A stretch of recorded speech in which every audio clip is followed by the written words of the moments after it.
Assalamualaikum warahmatullahi wabarakatuh. My name is Alfadia Naila Adiba. I'm from TBI 3 in 5th semester of EIN Jember. My name is T201861114. Here I would like to give some explanation, introduction to research in education book, chapter 16, which have title Types of Qualitative Research. And in this chapter, this book presents several different approaches to qualitative research, and according to Creswell 2007, describes 5 approaches which have narrative research, phenomenology, basic theory, ethnography, and case studies. But in this book, choose to focus on 8 of what they believe to be the most common approaches to qualitative research. The first type of qualitative research is basic qualitative study. Basic qualitative study, also called by basic interpretative studies. The main purpose of this study is to understand the world of other people's experiences, and the fundamental question that the researcher asks is, how are the event, processes, and activities perceived by the participants? And rooted in social science, this basic study or interpretative study can use a variety of techniques to collect data with analysis focused on identifying recurring themes or patterns. And in this basic qualitative studies is the most common qualitative study and is used in like various disciplines, including education. They can use or we can use a variety of data collection techniques, including interviews, observation, and document review. And we can draw from a variety of theoretical orientation. And data analysis usually involves categorization and the development of patterns of themes, and which the researcher interprets through his or her own disciplinary lens. And in basic interpretative studies, use the most common analytical technique in investigative research and looking for recurring themes. Other qualitative approaches are rooted in certain tradition that influence two questions as the data collection process, the analytical approach, and how the data is interpreted. So, basic qualitative research can be said by simpler compared to other approaches. And many novice qualitative researchers undertake basic interpretive studies. And second types of qualitative research is case studies. Usually, case studies arise from approaches in business, in law, and in medicine. And case studies can answer descriptive question or about what happened, or try to explain why something happened by looking at the process. There are 3 types of case studies. The first one is the intrinsic case study, the second one is instrumental case study, and the last one is the multiple or collective case study. The first one is intrinsic case study. Intrinsic case study is conducted to understand a particular case that might be unusual, unique, or different in some way. And in instrumental case study, the researcher select the case because it represents some other issue under investigation, and the researcher believes this particular case can help provide insight or help to understand the issue. And in multiple or collective case studies, uses several cases selected to further understand and investigate a phenomenon, population, or general condition. And in the case study, researcher begins with a specific concern or topic. 2 types of analysis suitable for case studies have been described. The holistic analysis of all cases embed analysis which focus on a particular aspect of the case. Case studies require analysis across sites. In the case studies, researchers conducting case studies provide detailed reports that can be built on narratives, sketch tables, charts, pictures, visual, text, and more. And usually, reports are written to provide an emic or insider perspective. The first one perspective is the perspective of the individual who is part of the case, as well as an ethical or outsider. And the second perspective is the researcher's interpretation. The third type of qualitative research is content or document analysis. Content or document analysis is a research method applied to a written or visual material for the purpose of identifying certain characteristics of the material. The material to be analyzed can be the textbooks or newspaper, web page, speech, television programs, and etc. And the steps used in content analysis are: the first one is determine the phenomenon to be investigated. The second one is choosing the media from which the observation will be carried out.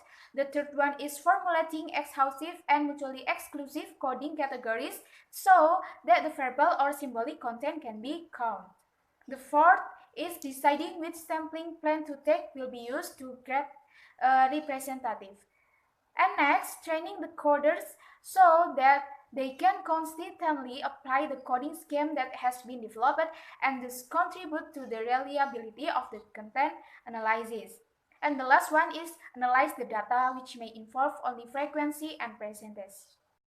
The fourth type of qualitative research is study of ethnography. Ethnography is the in-depth study of behavior that occurs naturally in a culture or intersocial groups. It seeks to understand the relationship between culture and behavior, with culture referring to shared beliefs, values, and concepts, practice, and attitudes of a specific groups of people. It examines what people do and interprets why they do it. And what does this human action and interaction mean in this context? And ethnographic studies usually describe, analyze, and interpret culture over time using observation and fieldwork as the main data collection strategies.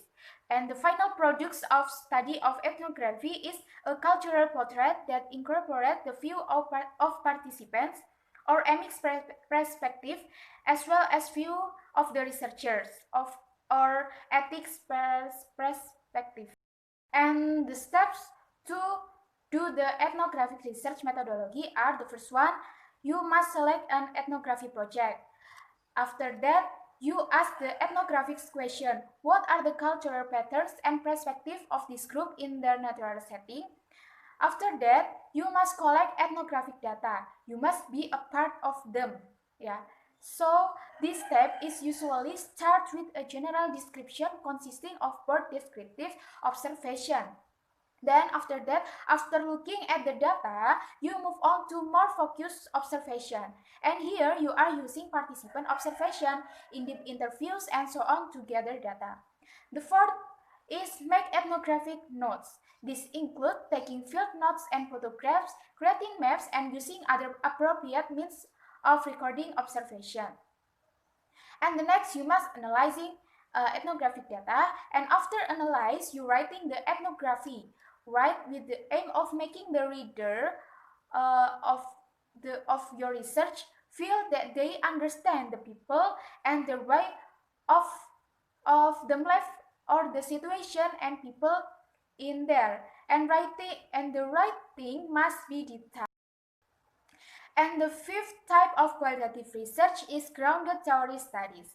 Grounded theories has its roots to sociology, and the aim or the goal of these grounded theory studies is inductively construct a theory about a practice or phenomenon using interview and observation as primary data collection tools. Primary data.